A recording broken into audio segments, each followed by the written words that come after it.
मनूच्या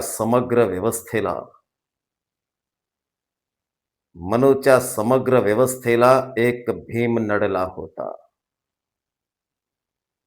मनूच्या समग्र व्यवस्थेला एक भीम नडला होता.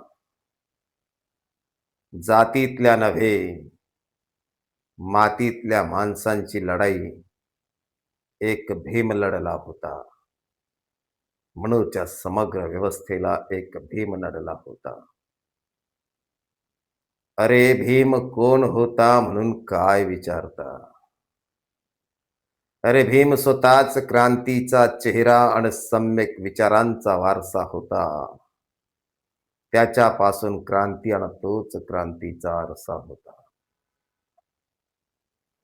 त्याचा तोच धडपडत शिकत संघटित होत पडझड थांबवत आत्मशोध घेत राहिला. मी कोण?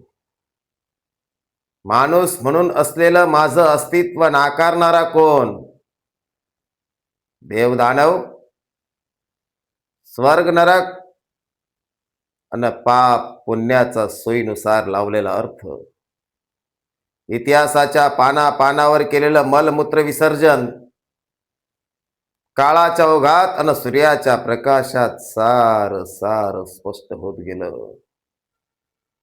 आणि सुरू झाला एक संघर्ष न संपणारा.